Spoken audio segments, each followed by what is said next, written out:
Hi, this is Scott Garibay, and today we're going to talk about Andrew Yang, and we're going to talk about what accommodations should be made for people who are running for president. All right, and specifically, we're going to unfold um, a mistake that I think Andrew Yang should avoid when he becomes president.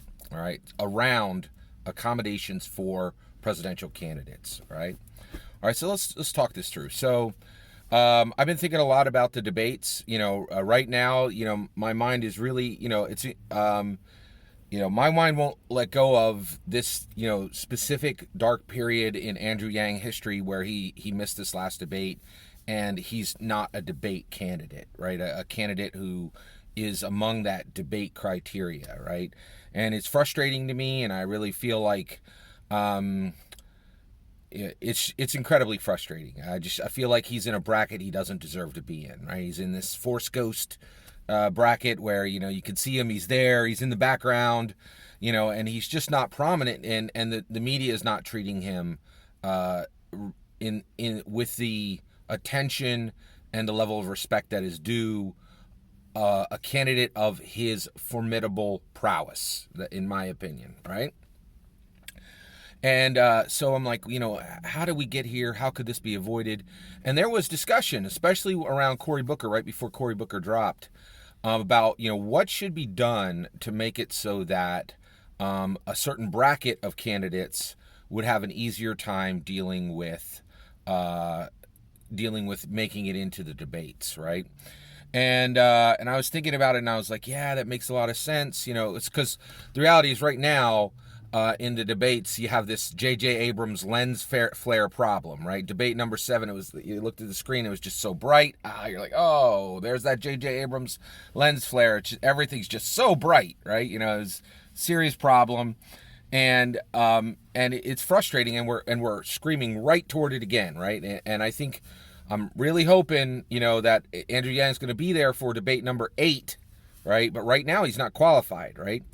And so there's been this discussion about making it easier for particular bands, particular brackets of candidates to make it to the debate, easing criteria for them, right? And I was thinking, okay, can we do this, right? Now, one of the things I think is really fascinating is, I think regardless of whether Andrew Yang makes it to debate number 8 or 9, I think Andrew Yang is gonna, he's in the middle of it, right? He's not quitting. He is not quitting, and he's staying in the race, right? And I think he's gonna find a path. I think two things are gonna happen. I think one, the future will continue to unfold and reveal opportunities, right? I think that's absolutely one of the biggest ways that Andrew Yang is going to get to victory, right? Because the reality is, I think we're seeing that right now. Front runners struggle the most with the future. The future unfolds revelations and opportunities that help the people in the back, not the people in the front, right? Because a lot of times the people in the front, they've done a lot of things that are not super great to get to the front.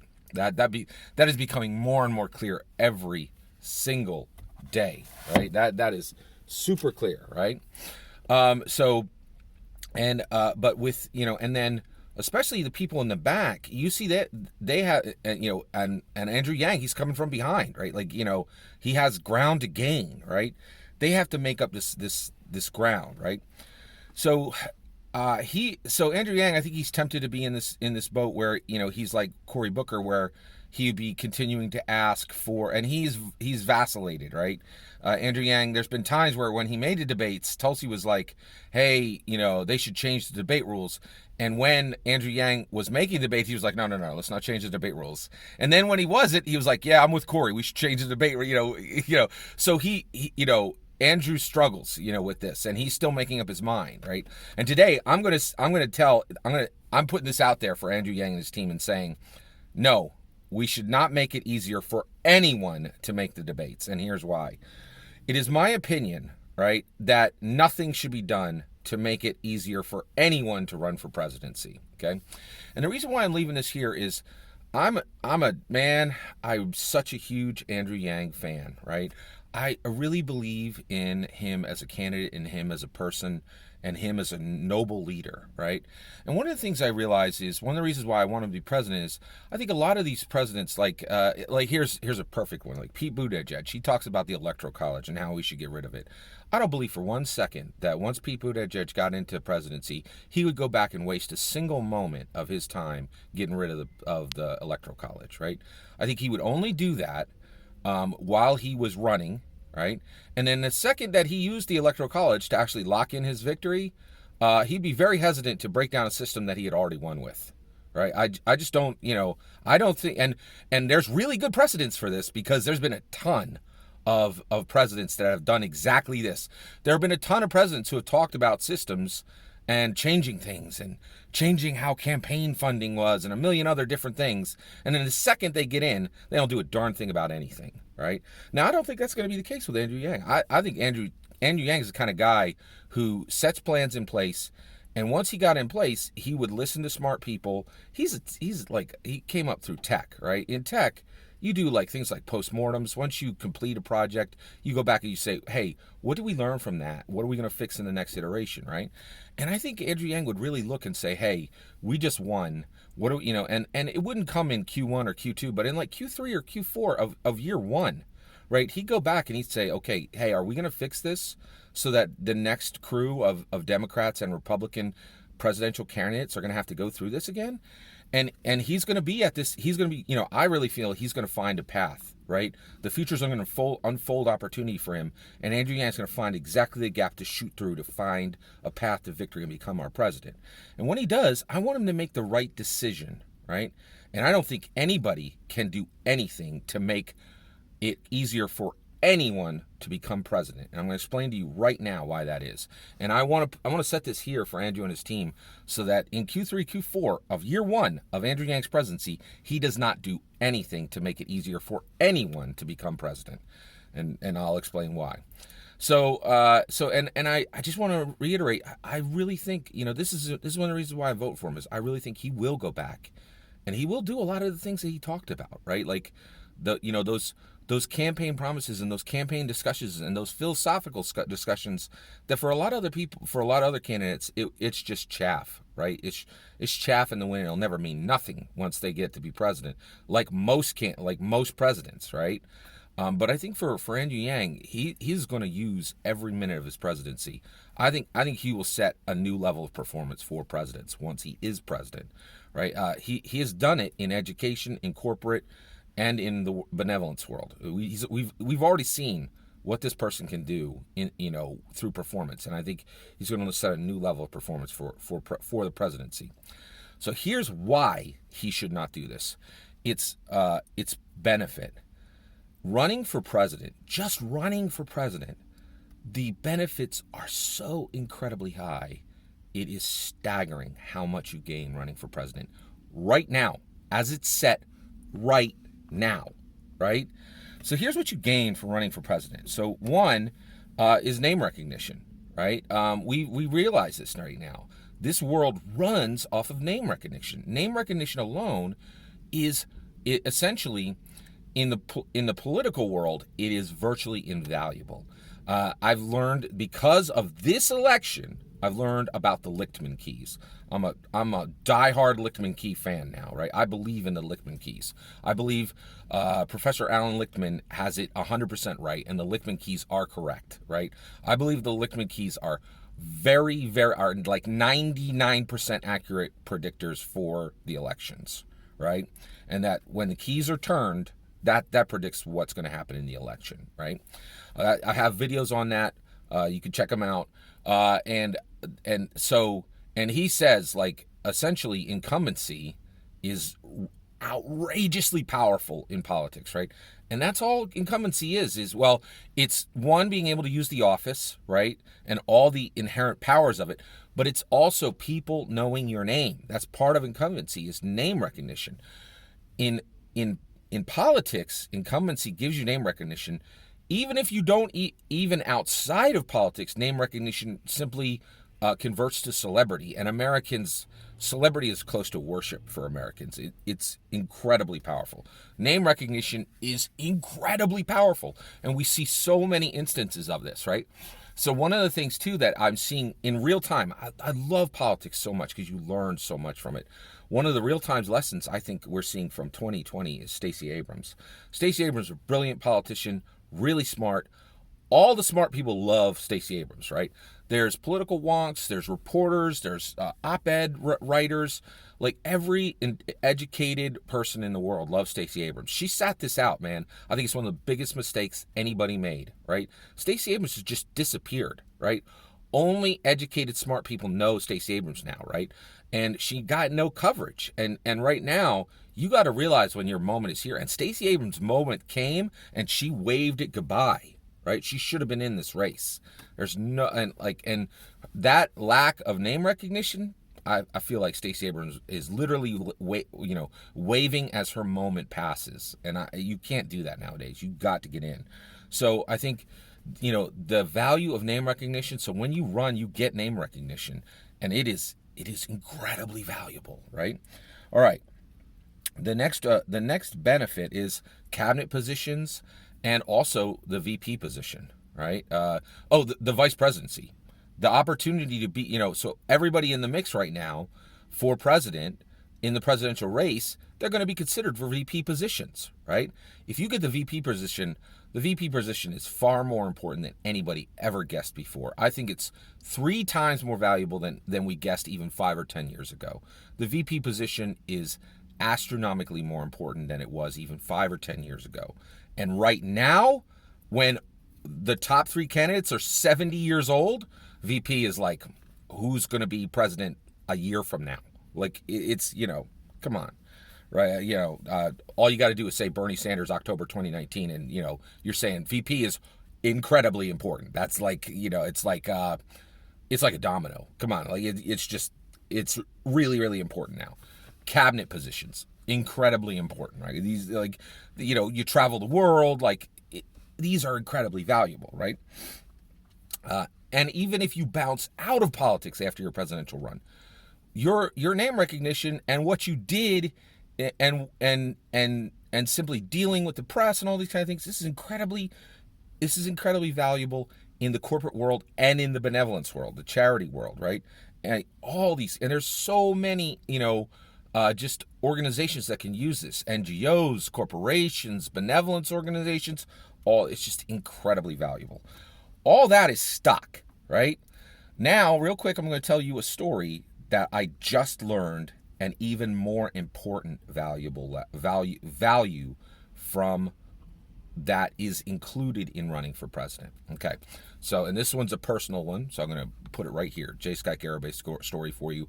And I really think it's very relevant because Andrew Yang is getting this right now. And this helped me to understand. This is something that happened to me recently and helped me understand Andrew Yang a lot more closely and what's happening with Andrew Yang right now, right? All right, so on December 13th, me, Scott Garibay, I watched a video for Wired Magazine. I'm a big fan of Wired Magazine. They're a tech magazine. They did a video on how to solve a Rubik's Cube. It's a 24-minute video, and I watched the video. Immediately, that day, I went to Walmart and I bought a Rubik's Cube, right? And I had tried to solve Rubik's Cubes a lot of times in my life, and I'd only ever gotten one face, right? But this Wired Magazine video was excellent, and it taught me how to do it.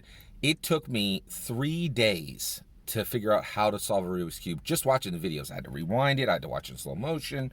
I had to go to I had to turn their notes into my own Google Doc. It was complicated, right? But I learned with this video and with this document how to solve a Rubik's Cube, right? And it became a hobby, right? But I use time very, very specifically, and I'm like, is this a useful hobby, right? Well, this was December 13th, 2019. Well, my daughter was home from college, my oldest college-age daughter, Autumn. And she said, hey, that looks interesting. Can you teach it to me? I taught it to her. She learned. I taught it to her, right? She didn't have to use a video. And it's a lot easier when you have a human teacher. It's a lot easier than a video. You don't have to rewind.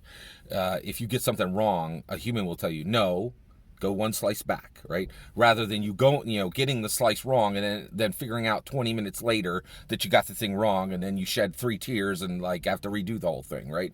So she learned to solve a Rubik's Cube in a single day, right? Like, and once then it became an us thing, right? Then my high school daughter came in and we taught her, right?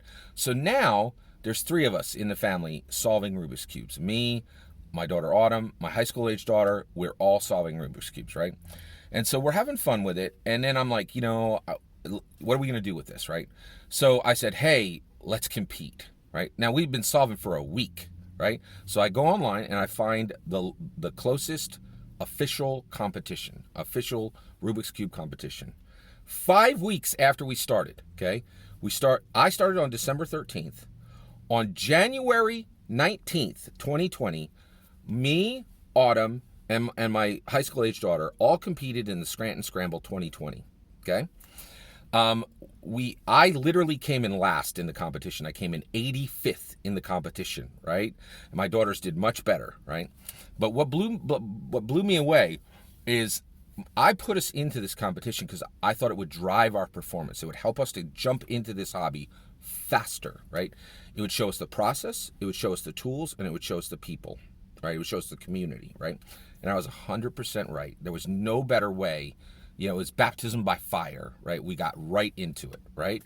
And so we were all practicing, very diligently to get ready for this competition. 5 weeks after we started, we were competing with some of the fastest speed cubers in the world, okay?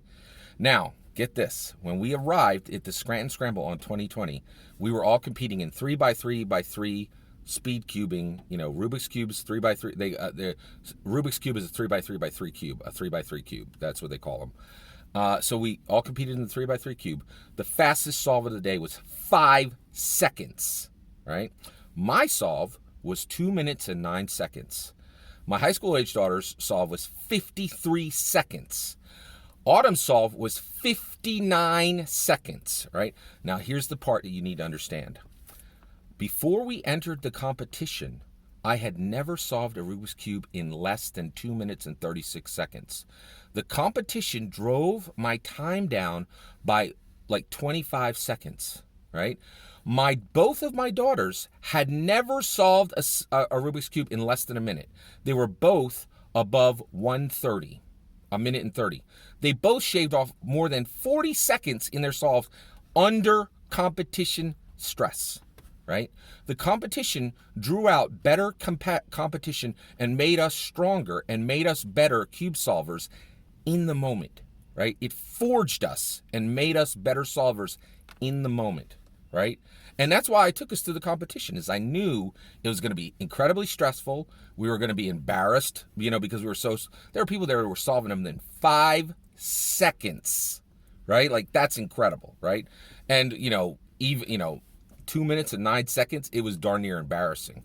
But I did it to push myself, and my daughters were pushed as well, right? And here's the thing. Andrew Yang, as incredible as that person is, he is going to come out of this. And when he's our president, he's going to be forged like a katana, 1,000 folds of strength and sharpness. He will be better than he is now, right? And Tulsi Gabbard, when she loses, right? Tulsi Gabbard's an amazing human being now. Her loss will forge her into a better human than she is now. That's incredible, right? So not only do you get all those benefits that I just talked about, right? But whether you win or lose, you come out the other side forged like a katana, sharper, stronger, right? There are so many benefits for running for president that we can incent no one in any way to do it more, because it's just going to become even more of a clown car than it already is, right? So I think when Andrew Yang gets to be president, this is going to be a big question. Should we fix this problem, right? And I really think he should resist the sympathetic urge to fix the problem and make it easier for particular brackets of people to run for president. And the reason why is we can incent no one. We cannot make it easier for anyone to run for president. And the reason why is the benefits are so high right now for anyone to run for president that it's just going to increase every single cycle. More and more people are going to run for president, right? And so I think we really can't do that. So I think Andrew Yang should really, when he becomes president, he should resist the urge to make it easier, because I think it's important, because it's going to be like 30, 40, 50 people running in the next elections in the years to come. All that's my opinion. I'd love to hear your opinion. What do you think Andrew Yang should do for the specific problem when he becomes president? I'd love to hear your opinion. Let me know in the comments below. Please consider liking and subscribing, and have a wonderful millennium.